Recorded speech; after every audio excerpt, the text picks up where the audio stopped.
Pradžios knyga, 8 skyrius. Tuomet Dievas atsiminė Nojų ir visus žvėris ir visus galvijus buvusius su juo laive. Dievas pasiuntė vėjas pūsti virš žemės ir vandenys atslūgo. Bedugnės šaltiniai ir dangaus skliauto užtvaros buvo uždarytos, liūtis iš dangaus sulaikyta ir vandenys pamažu traukėsi nuo žemės. Praslinkus 150 dienų vandenys buvo taip nusekę, kad 7 mėnesio 17 dieną laivas sustojo Ararato kalnuose. O vandenys vis labiau ir labiau seko iki 10 mėnesio. 10 mėnesio 1 dieną pasirodė kalnų viršūnės. Praslinkus 40 dienų Nojus atidarė laivo langą, kurį buvo įtaisęs, ir išleido varną. Jis skraidžiojo šiandien ir ten laukdamas, kol žemėje išdžius vandenys.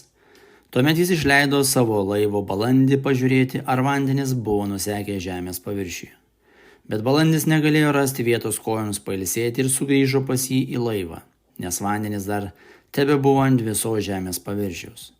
Jis ištiesė ranką, paėmė balandį ir įkėlė į savo laivą. Palaukęs dar 7 dienas, jis vėl išleido iš laivo balandį. Vakare balandis sugrįžo pas jį ir jo snape buvo nuskintas alyvmedžio lapas. Dabar Nojus sužinojo, kad vandenys žemėje jau buvo nusekę. Tuomet jis palaukė dar 7 dienas ir vėl išleido balandį. Šį kartą tasai pas jį nebesugrįžo.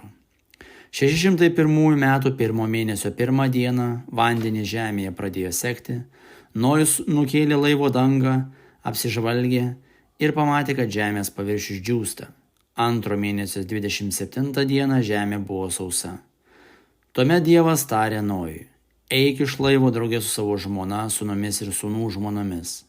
Išlaipink kartu visus tavimi esančius gyvūnus, visas gyvas būtybės, paukščius, gyvulius ir visus žemės roplius. Te užplūsta jie žemę, te būna vaisingi ir tesidaugina žemėje.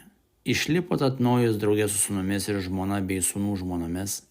Visi gyvuliai, visi ropliai ir visi paukščiai, visa, kas juda žemėje, išlipo iš laivo šeimomis. Tuomet Nojus pastatė viešpačiui aukurą ir parinkęs iš visų švarių gyvulių ir iš visų švarių paukščių, paaukojo ant aukuro deginamąsias atnašas. Užuodęs malonų kvapą, viešpats tarė savo: niekada daugiau nebepasmerksiu žemės už žmonių kaltes, nes žmogaus širdies polinkiai pikti nuo pat jaunumės. Niekada daugiau nebenaikinsiu visų gyvūnų, kaip esu padaręs. Lygiai tik žemė tvers, sėja ir pjūtis, šaltis ir šiluma, vasara ir žiema, diena ir naktis nesiliaus.